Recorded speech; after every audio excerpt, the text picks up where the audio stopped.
Ah, yes. 2K21 is over. My guys are here. Year in Review Pod, the Legend Awards. Round of applause for some legends in the building. We got Alan. We got Impy. It's good. What's up, fellas? What a year. I feel like I spent most of it in my house. Yeah? A good amount. The year of the live crowds returning. That's true. Yeah. You went to some games though. I went to the first Knick game post COVID, and then I went to the home opener this season. This year. So Damn, I did go to a dedicated. Yeah. I've only been to one sporting event. It was UFC. Nice. At MSG, it was Usman and Covington too. That was the first time that I went to a live event. Ironically enough, fellas, the last event I went to when COVID hit right before my birthday in 2020 was a UFC card in Vegas, and the first one I went back to was a UFC card here in New York. So yeah, diehard UFC, diehard Knicks. Yeah. There you go. And you guys made a little wager. Early when the season started, right? Yeah. Miami had a hell of a run. They did. Somehow. It would have been crazy if they won yesterday. Impy cashed that like week 6, and then like week 15, we're like, oh, maybe. Regardless, though, the team they went on a 7-game win streak. Yeah. The quarterbacks that they most played, fraudulent 7-game win streak. Yeah, it was. The only quarterback was Lamar, but I think he was hurt that game. And it was a Thursday night, which is Thursday always dicey. Yeah, and it wasn't even Tua. Like Tua came in for relief too in that one too. So if I would have lost that bet, I actually wouldn't have felt bad. That's just a bad beat. Yeah. Like I wouldn't have, lost Sometimes sleep that over last card on the flop kind of gets you, and you're like, oh. Even they would have won, I could not see like Tua against a Belichick defense. Like I don't know how they pulled it off week 1. That was week 1 is week 1. I mean, there's a lot of weird week 1 stuff, man. Yeah, I'm just saying like watching Tua now. Not to get the whole NFL talk, but you got to look at the last 2 years in the biggest spots. He's completely dropped an egg. You look at Buffalo against the second stringers, and now against the Titans. I just don't know how Miami could look at him and be like, he can be our starting quarterback and we could be a contender. You said that like week 2. You're like, I think I've seen enough. I think it's one of those situations where it's like, how good can he be? We don't know, but it's one of those things where it's like, he won't be elite. So if your mindset is keep drafting until you get, like a Mahomes or Herbert or Rod, or be in the sweepstakes for every available QB possible. Or do you just say, Tua has shown us enough where we can kind of build around him? I don't think that's the case though. Yeah. No. Are you still sticking with your Patriots all the way? What did I say? Patriots Bucks, right? Mm-hmm. I mean, a couple weeks ago, that was the hot topic. That was the hottest sports topic right. A few weeks ago. Now, not so much, but. Again, I still think I'll take the Patriots over some of those teams in AFC. So for the year in review, this is something we've been doing for the last couple of years now, and we got some fun category names and whatnot. But overall, Alan, how would you say you'll remember 2021? Well, I mentioned the live crowds before, but besides that, I would say kind of the rise of, or the resurgence, if you want to look into the soccer world, but definitely the rise, like what Milwaukee did was something I look at as most memorable, just because it just felt so refreshing. Even though people talk about the NBA Finals, 2 small market teams, no superstars, even though Giannis truly is a superstar, I really just enjoyed the rise of Milwaukee. And then obviously the resurgence of Brady, and now you saw the resurgence of Italy, and then college basketball scene, Baylor do its thing. So it was cool to see a mixture of small market / mid-tier basketball schools really emerge, and then you saw the real legendary status of Tom Brady of Italy rise to the top. This year to me was a little bittersweet because obviously glad to get sports back, but also I do think the pandemic has unfortunately negatively affected the product, and I worry about the football year going into the playoffs. Like, is this actually going to be like the best representation of the best teams this season? Even in the NBA as well, like with all of these players, being on these protocols and things of that nature, it's like, are we actually seeing the competitive advantages play out? You know what I mean? I've been a little worried about that. In particular with December. December's been a huge It's been a bad month. Yeah. And from also, a lot of signs are pointing to running into some of the same issues in January. So to me, it's a bittersweet thing where I love getting sports back, but at the same time, it's like 'Cause COVID didn't really mess with the NBA playoffs. I don't really recall. no. I'm saying right now, like Yeah. it's impacting. I'm just trying to remember yeah. 2021. No, for sure. Yeah, bittersweet. No, they made it through with no issues. And it was outside the bubble too. Like you didn't have Yeah. that bubble luxury. It was weird because it felt like they played 2 seasons in one, right? Because of how quick Yep. last NBA season started off. Yeah. Like almost, it was about what 2 months after the bubble ended. Right. Because I think the Giannis and the Bucks won the title, and it wasn't even a year since the Lakers had won it. Yeah. The NBA got a little criticism for starting so quickly. So Yeah, but in the end, they had to because of like money stuff too. Money talks, and that's gotta get to the something playoffs, man. Got to get to the playoffs. All right, let me start with this. For me, I think the one thing I'll remember with 2021 is sports returning. And I know we had it in 2020, but I mean, from your perspective, Alan, where you actually had fans in the crowd, it gave me a sense of normalcy again. Yeah. Because it was weird watching that first COVID year, 2020, with no people in the crowd. You're like, it seems like you're watching a walkthrough, kind of. And I know some arenas, not arenas, but some stadiums had like 25% capacity. I remember the rookie game for CEH where he scored like 2 touchdowns or whatever it was. Oh no, he kept getting stopped at the goal line with the Chiefs having like 20% capacity, and it sounded like they had full capacity. Well, weren't they pumping audio in, if I'm not mistaken? No, I think weren't you guys gonna pump audio? The Falcons. No, well, Falcons did, and they got fined for it about like 8 years ago. Oh, that's what it was. Yeah. Pre-COVID. I don't think it's legal, but they got caught like 8 years ago doing this.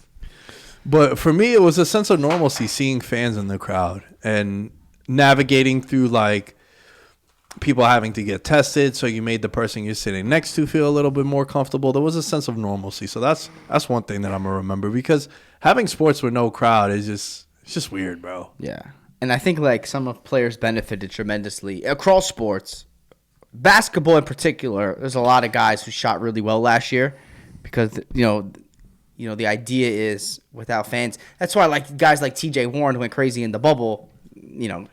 Guys like situations like that where some guys played way above their I don't want to say potential, but they played well because there was no fans in the stands, particularly shooters. You could say the same thing about teams. I don't know if Tampa Bay does what they do if New Orleans and Green Bay have full stadiums. Because we're talking about 2 of the most hostile environments, particularly New Orleans. Like I've talked to a few beat writers about this. They said when they were at Rams Saints NFC title game, they never heard a place that loud. Like they thought the roof was going to explode. That's how loud it was.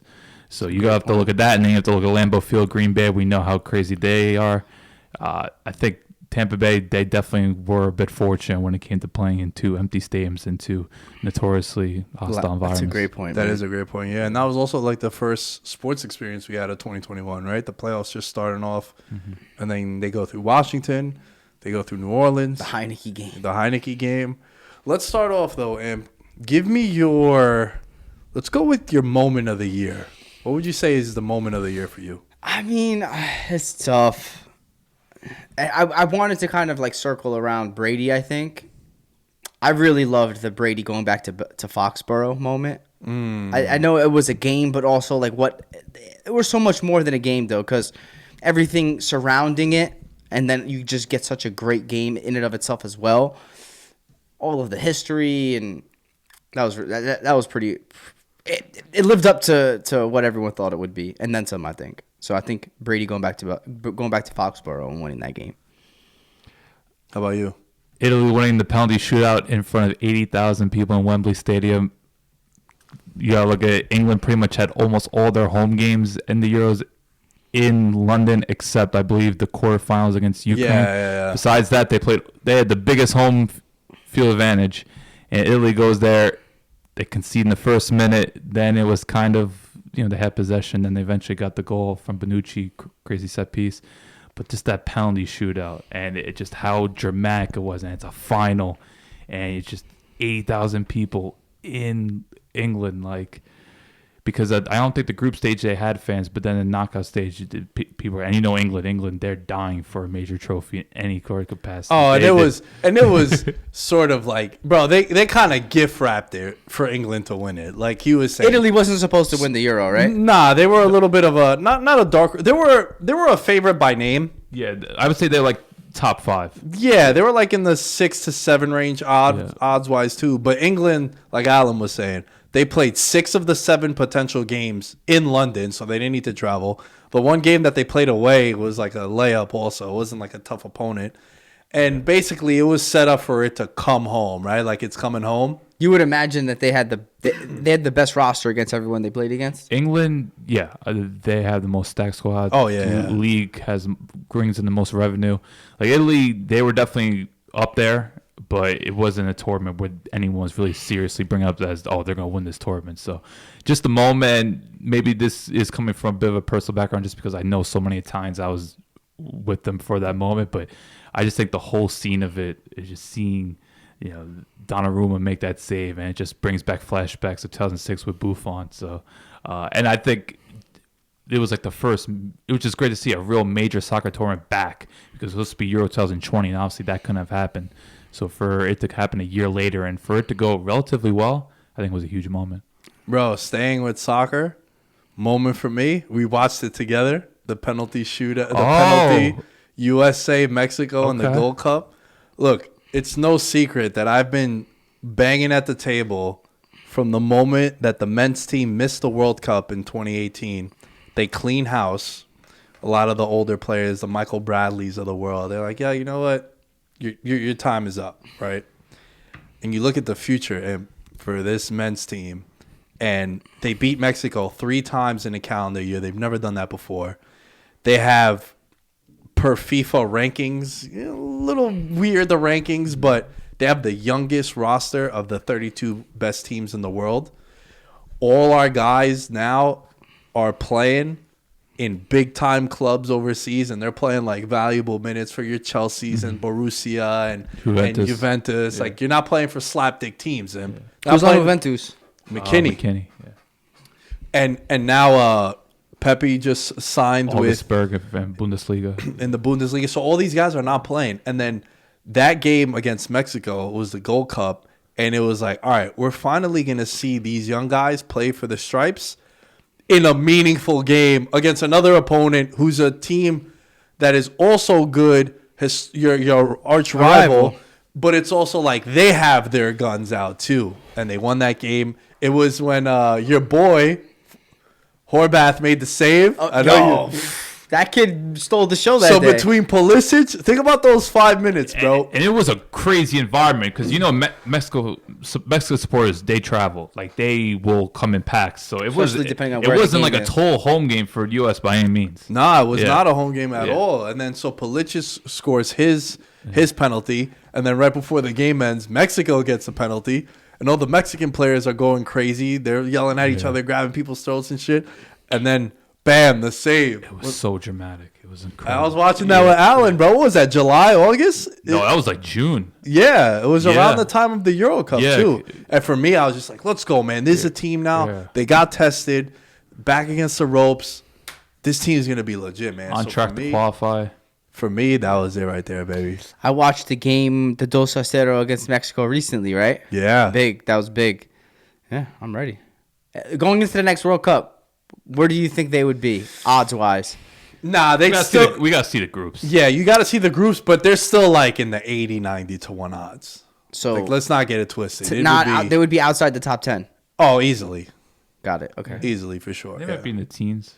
Yeah. That's why everything is gearing up towards 2026. Like that's a real thing. The World Cup's going to be here. It's the North America World Cup, but 60 of the 80 games are going to be played in the States. So chances are they're going to get the automatic bid. And what's cool is Canada's actually becoming legitimately good. So it's not just U.S. and Mexico. Like, Canada's actually could be a credible host. Bro, Canada is not. Don't sleep on them Canadians. Those polite fucks. Toronto, right? Toronto, Montreal, Vancouver. Because they have a lot of stadiums there. You got a lot of stadiums there, yeah, for sure. Let's go to... Fuck it. Let's go Player of the Year. I'll lead this one off. Giannis. Yeah, same. Same. Yeah, all of us clean sweep. Slight consideration towards Aaron Rodgers, but I was just like, I gotta go Giannis. Ippy would never vote for Aaron Rodgers for this one. Understandable. And I would have a hard time convincing you. So I just think what Giannis did for the city is just. Yeah. No, I mean, it's just the Rodgers thing is interesting because he's probably going to win 2 MVP awards. Back to back, yeah. Right. Yeah.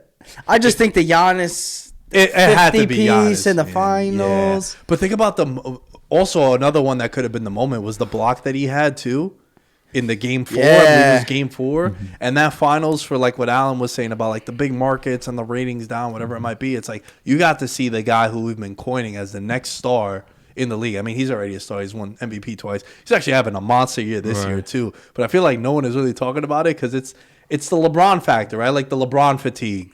He's already won MVP, which to me is the most bullshit take you could have. I don't know how you guys feel about it, but just because a guy has won MVP once or twice recently and his numbers are as good or even better than when he won MVP, you're not going to vote for him because you have Giannis fatigue.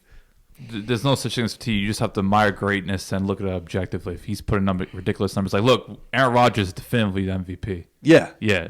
So if Giannis is outperforming everybody, I don't care what it is. Like, you got to look at what it is. I'm with you, man. I'm with you. But going back to Giannis, it's like he wins the ring for Milwaukee. Like he said, he wanted to win one here. And he cemented himself as an all-time great. Bingo. Yeah. Already. Free throw shooting as well. Oh, what a way to ice that last game too, right? Yeah. What you would say his biggest flaw. Yeah. Yeah.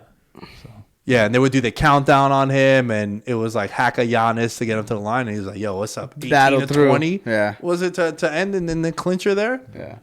And he wasn't even the sentimental favorite too. Remember, it was point guard CP3 in the finals. Like everyone's rooting for Get them. him the ring. Giannis will be back. He's younger, and I love the man. Yeah. For me, it's Giannis. Yeah. Can this segue to game of the year? Because we all have Giannis. Sure. My game of the year was Game 7, Nets Bucks. The Durant foot on the line. Yeah. Do the Nets win the finals if Durant is the size? What was the line? If Durant wore size 11 instead of size 13? Yeah. That game was unbelievable. So that was my game of the year, and just kind of piggybacking because it involved Giannis, and that ultimately played a huge role in, I guess, Giannis's lore, right? The idea of if Durant hits the 3, Nets go to the finals, and then he doesn't get the 50 piece, he doesn't win the ring, and so yeah. But that also showed a lot about Durant too. It's funny that you say that because the takeaway from that game to me was like, and I think a lot of people too felt this way. It was like in the loss, Durant solidified himself as the best player in the NBA. Like at the I would take the KD right now over anybody, I think. Yeah, because think about it. They didn't have Kyrie because he was hurt. Harden had half a hamstring. Yeah. Half a hamstring. Yeah. Half of one. You're supposed to have 2. Yeah. So that was an unbelievable performance by Durant and just a great series too, So that's so game of the year, Bucks, and that's Game 7. Ooh, Alan, what about you? I got a weird choice. It was very hard. I was looking through all different sports, but it's random. I thoroughly enjoyed the Chargers-Browns back in October. Wow. Regular season. It was just ridiculous. Didn't you pick Ravens-Browns last year too, that Monday Night Football game they had?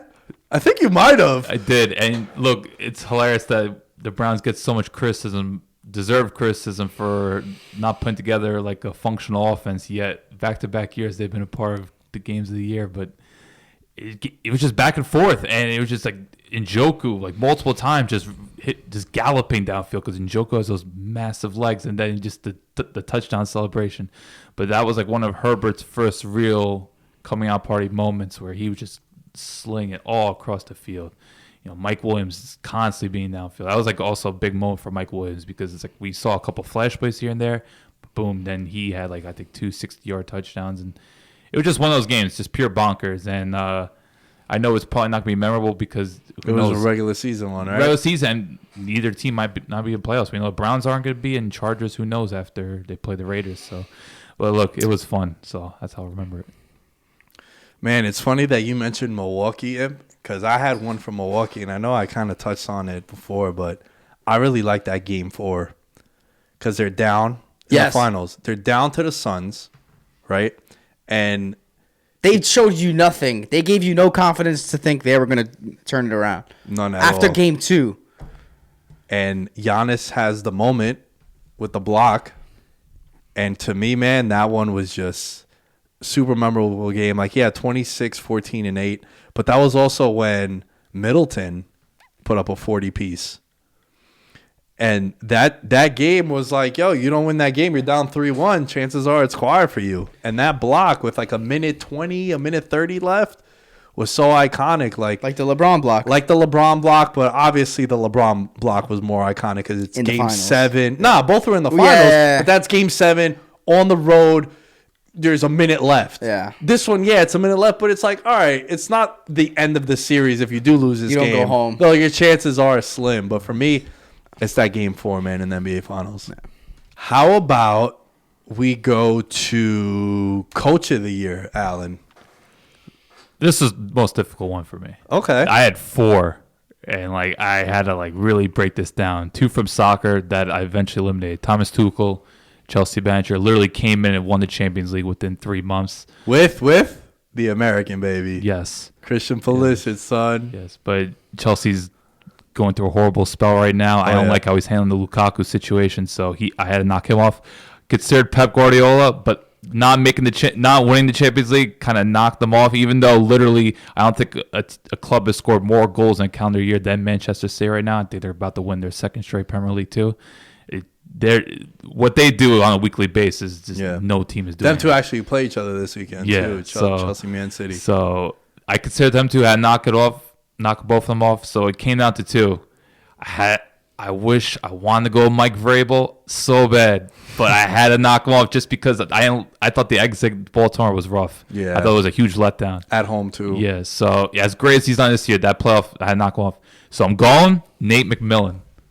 Atlanta. Whoa, that's a goodie. Yeah. When he was there, they were the 10th seed. I think they were 4 games under 500, and then they go up to the 5th seed. Yeah, they played the Knicks in the 4-5. Also, it was something we were talking about with them, how they had, I think, the 4th or 5th best record in the league from when he took over, too. Yeah. They just really bought into it, and, like, I'm not going to pretend to be some diehard Hawks fans, but, like, I was... But Atlanta, bro! I thoroughly was watching. I was, like, watching. Like, they had just more intense defensively. They had the rotation down.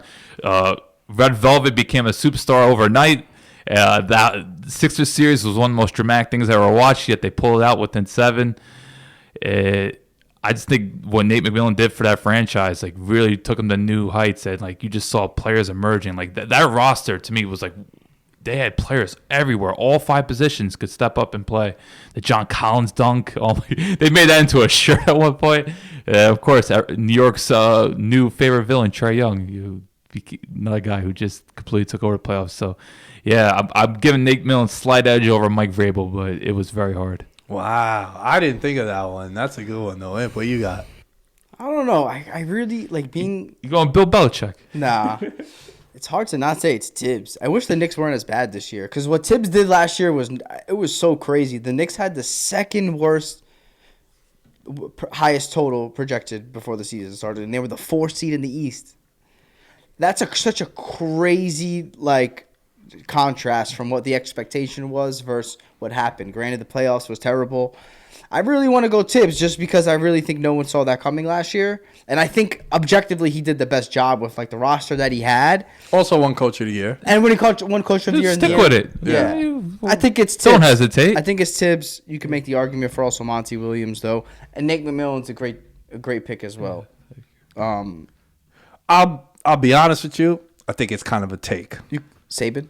Nah, like Tibbs though. For all sports, Coach. Well, because you have to take, I guess, this year a part of this season into consideration. Right. Yeah, I just looked at pure calendar year. Maybe Nick Saban. I mean, Saban, yeah, it's true. I mean, I thought you were gonna say the guy I was gonna say when you said soccer, but Mancini. I thought about it, but I'm taking into calendar year, and I think Italy not winning their World Cup group is now, in shape. So that's why I took them off. So I don't know if you're really following this, but like with World Cup qualifiers, because the World Cup's going to be in November this year coming up. That's another huge thing that we'll be talking about this year. It's like usually in the summer we go to the bars and shit. It's like, oh, should we start playing soccer or whatever it might be?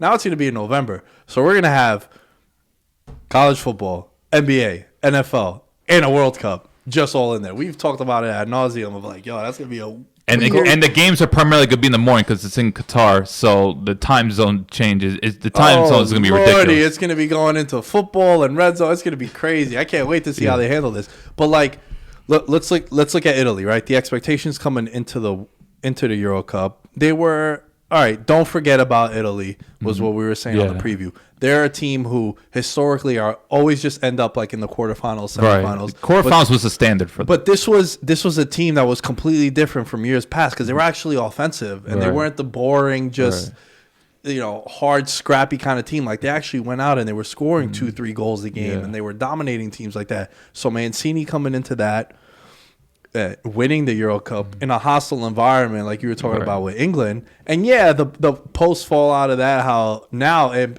either Portugal or Italy is going to be out of the World Cup.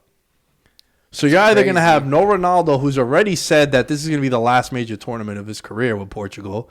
And then no Euro winner, which is wild too. Because if you think about it, like no disrespect to like the Colombias and the Perus and Paraguays, Chiles of the world, the major teams in the world are in Europe, and then you got like Colombia and Argentina and Brazil.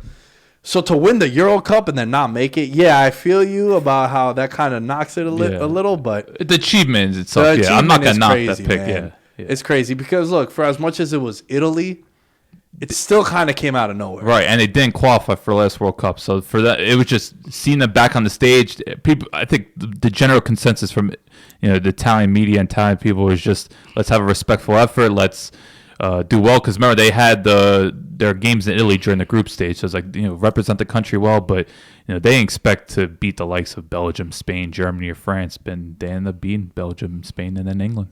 So credit to them. Yeah, I'm not hating on the Mancini pick. It's just I had to knock them down a few pegs just because they legitimately might not qualify. Yeah. That's gonna be talk about headline. And that game, by the way, Italy just has to beat North Macedonia, Portugal has to beat Turkey, but that game will be in Portugal, so they have to go to Portugal. Oh, I didn't know that. Yeah. Wow. Just crazy, Joy. See, that's why I don't know. I don't like how it should be neutral, but what are you gonna do? Yeah. Put it in Greece. Talk about neutral, right? Yo, Imp. Let's go with sport of the year. What sport do you think captivated headlines the most, or you'd remember 2021 from? Oh man, that's tough. Is it a cop out to say football? I don't. Nah, because I think that might be the one. Yeah. I think they've been for bad or for good. They've been at the forefront of moving things along during the pandemic, whether people like it or not. They're like, look, we're gonna get these games played. We're gonna make up rules as we go. Now there's new protocols from what we previewed in September to what they are now. No more Ian Book playing.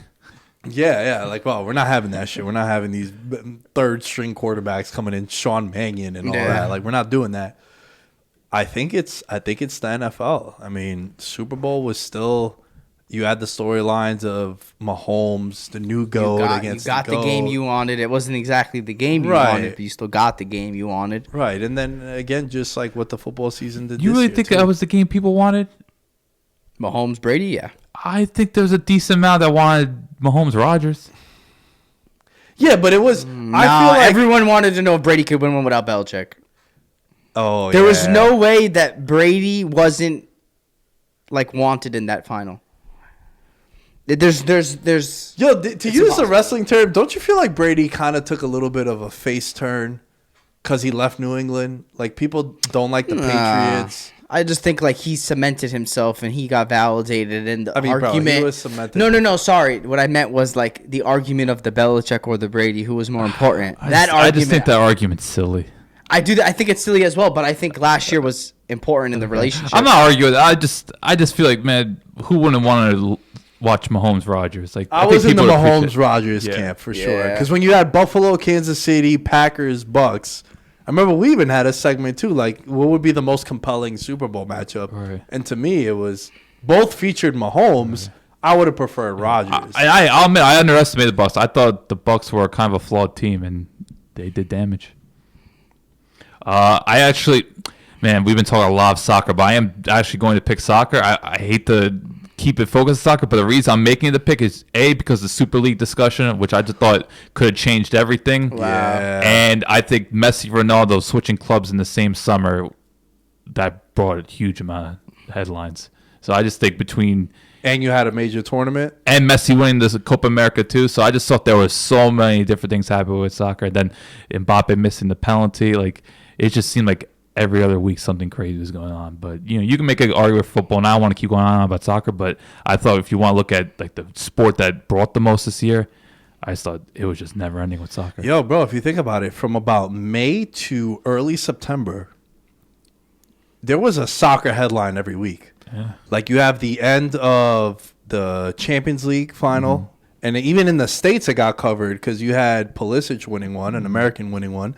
Then you had the Super League conversations, and then you have the Euro Cup, and then from there it's the transfers. Right. Then come September, Ronaldo makes his debut for Man U again, and Yeah, it's like Messi. coming full circle. Yeah. Messi's on PSG, that whole fiasco. So yeah, that's a good one, man. They dominated like 3-4 months of the year, and if not more than that. And these were like blockbuster moves, like Oh yeah, seismic like changes across the board. For me, I think it's NFL also. Yeah. I think it's the NFL. I'm still I can't get over the. I think the popular opinion was that people wanted Brady in. I think you guys are in the minority on this one. okay, no, it is. Look, Tom Brady's Tom Brady. Yeah. Also, just because like I also think there was an element of mystery if Brady won, would he come back, or if he lost, would he come back? Like I think that played into it as well, where you knew Rodgers no matter what, he's playing again next year. I can make you could make a good counter argument that people want to know about Rodgers if he was going to stay in Green Bay. Not at that time though. No, there were rumors. There were rumors in 2020 after the whole Jordan Love pick. There was concerns about Rodgers. You're right. People want, and who could forget the press conference afterwards? And anyone on McAfee's show on Tuesday, he was talking about, yes, might be my last time here. We know guys don't come back here. Like he was playing it up, and look what happened. Yeah, he's lost probably later. gone too. Yeah. Let's segue into an award Aaron Rodgers might win. Let's go with Legend of the Year, Imp. Urban Meyer. Urban Meyer. Okay. I'm glad he was close. I didn't really give him that much thought. I got another one. Though. I mean, I can't think of the next college coach that's gonna get a job for a while. Because of him? I think so. Nah, I disagree because I think his age is going to play a role in that too. Like, dude he's older. Like, you don't think, bro, Lincoln Riley, Matt Rule. I mean, Matt Rule just got a job. I right? think it's gonna get second guessed again. It maybe not be. They won't just be giving jobs out like how Cliff Kingsbury got hired. Man, I just think if Bobby Petrino could get a job, Urban Meyer could get a job. But that was how long ago was that? I know that was in 07. Yeah. I mean, maybe I like hear what you're saying, but I think age has to play a role in it too. Like Lincoln Riley was, prior to his move to USC, he was kind of linked to the Cowboys, also. Yeah, but I think that could always just be smoke screens. But I understand though the idea of a younger coach. It's a different story. We've talked about this, being able to relate to the players a little bit more. But He's 57. Urban? He's not Nick Saban, where he's in the 60s, but, 57 as opposed to Lincoln Riley, 39? who is 38. 38. I think there's a better chance you'll see him coaching than being on TV. I don't think a network will hire him. Because I think what happened with him and Josh Lambo, that's bad. I can see like a middle of the road college program looking to get some. Like what Iona did with Rick Pitino? Rick Pitino got a job. Yeah. Like a. Give me like a. Iona. Like a. Well, no, I was thinking a college program. Like SMU to bring it back from the Pony Like Express a fucking days. Hawaii. Dude, that's a hell of a pick, though, man. You're like Urban Liar has like a laundry Urban Liar. Urban Liar, Urban Liar. That's a good one. That's a like he just has a laundry list of things he did this year that That's makes him the a super thing. legend. It's not just the one or two things. It's the Tebow. It's the drafting of ETN. It's the not making Trevor Lawrence the starter right away. It's It's the benching of James Robinson. It's Not traveling with the team. it's the dancing with the girl at the Yeah. bar. Like, come on. Yeah. Hasn't- And bro, even go back like decades when he was with the Gators. That time where we rattled off. Yeah, it might have been with one of you two, but all the accusations, all the players that he had on his Tebow roster, was the like, Band-Aid. Yeah, Tebow was the I remember godly the episode we did. figure, We did right? And that, it was yeah. like, yo, he had Reggie Nelson who like stole some girl's laptop. He had Aaron Hernandez on his team and Riley Cooper and all these guys, the Pouncey brothers. Riley Cooper. That's a good one. I put down Kyrie. Wow. Okay. Legend of the year. How is it not like That's a good one. First ballot legend of the year is Kyrie. I'm shocked. Neither of you gone. All right, go on. My bad. And look, this has to me, it's not even about like whether he wants to get vaccinated or not. That to me is a fucking carpet bomb of landmines to walk through. It's such a polarizing topic. You know how I feel about this. I kind of stay away. But I think just like all things considered, just everything, wanting to only play road games. No, he wants to play every game. Right, but the only way that the Nets would let him would be to play the road games. Yeah. Well, COVID. And missing out on the money that he's missing out on too. But it's also the conspiracy theory shit on social media, doing the press conferences on Instagram Live. Yeah, It's the flat earth stuff, like just everything considered. Yeah. Just Wow. I'm shocked. You did not pick who I'm going to say. Antonio Brown. No. Ben Simmons. oh, that's another goodie. I did not hesitate. I thought Ben Simmons easily. That's From not fair. the fourth quarter, no shows against the Hawks. Not fair. Not fair. Elaborate. I think his team threw him under the bus. Obviously, he didn't handle the offseason the right way, but I don't think that the team handled the situation well either. That is totally understandable. I thought Doc So it's did a like poor job.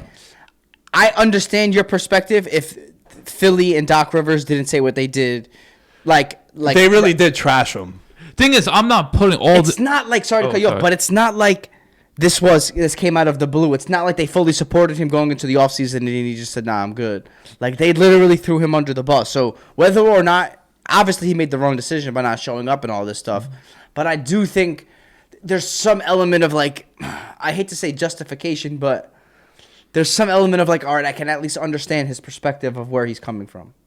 right, because you look at the interview like Embiid should have done better, Doc should have done better, especially after this. Even if it's to the media, bro. What you Right. say to the media doesn't matter. Like, Right. keep it in house. You know what I mean? But for Simmons, I think I actually put a lot more weight into just the total no-show in those fourth quarters against the Hawks. Just like not shooting the ball, right? like literally that moment in Game 7 where he could have had an easy dunk and he kicked it out and ended up just being a foul. He didn't want to get fouled. And like Joel was just looking at him like, what on earth are you doing? So I thought Simmons was the biggest reason why they lost to the Hawks. And I just, look, you could talk about the battle, but how he got kicked out of that practice, just a horrible look. Like, Yeah, like it's sweats on. like, But, come yo, on. yeah, That's but- embarrassing. yeah. It's crazy that he hasn't played yet. Yeah. But yeah, also like with going back to Kyrie, right? You make the what's that club that didn't Bill Simmons coin it? It's like 50-30, 50-30, 90, 50-40, 90 club. It's like 50% from the field, 40% from three, and then 90% from the line. So he was like the 8th or 9th player all time to do that, right? So he had a monster season last year. But also it's like, yo, bro, you and Durant decided to come here to like win a championship and shit. Right. And it's like legend in the sense of, yo, you're like selling out your boy too. Yeah. Like bro, we always make the joke about like, yo, obviously LeBron would go to South Beach if you're Wade and I'm LeBron and you hit me up like, yo, bro, you want to come to Miami? All right, let's team up together. Nice heat culture, no taxes. Everything's going to go through us. Like, why not play with your best friend, right? You didn't get to have a college experience. Come and play with me. It's like you're going away. You've been in Cleveland your whole fucking life. Kyrie and Durant decided to go to the Nets together. And then you also get Harden to come in too. And then it's like you're also selling out on your teammates by doing this too. Yeah. And it's like, yo, bro, come on. If Kyrie is playing, no one's touching them. And also, you want to laugh. There were rumors that they were actually supposed to go to the Knicks, and Kyrie was the one who convinced him to go to the Nets. Of course. Why not? Why the fuck not? I like how you point this out. Being I the mean, Nick fan that obviously. you are. I No, think but if I bet you if KD could go back, I'm not saying he would pick the Knicks, but I'm just saying if KD could go back, he wouldn't. He would never leave the Warriors. How do you leave Curry No, I think for- maybe he would have went to another team. Yeah. You know, like maybe he would have joined. I literally cannot think of another team right now. Like, yo, but- if you're in Kyrie's circle, you're not telling him, like, yo, bro, if you just play, no one's going to touch you guys if you guys are healthy. I mean, They only needed one. They needed one guy healthy with Durant, and I think they win the finals. I mean, For as bad as Joe Harris was shooting, and Joe Harris was non-existent. Broadway Joe had some struggles in those Broadway playoffs. Joe. Simmons and them had him as one of the worst contracts in the NBA. How much of that is just like now you're being elevated? Well, you're getting paid to shoot. Yeah, and then you Shoot. couldn't And if you shoot, can't yeah. shoot well, you're useless. Like Bertans up there. Anyway. I like that we picked 3 strong different choices. Yeah. Yeah. I just think because Urban Meyer did so much damage. Urban Meyer's to not, probably he did so number much one. damage to not just himself. I do think it's gonna like the NFL. You know this. Like the NFL is very protective of like the NFL It's culture. the shield. They always talk about the shield. Like they're very outspoken. Like if you just because you could do it on Saturdays doesn't mean you could do it on Sundays. They're very protective of that, and I think. I'm telling you, I think you are right in the sense of maybe a younger coach, there could be an outlier, but I do think it's going to make people second guess it because for all the shit you want to say about Urban Meyer, he won everywhere he went. You know what I mean? So say what you want about, college, he was a winner, and I just think, he's going to rub some people the wrong way.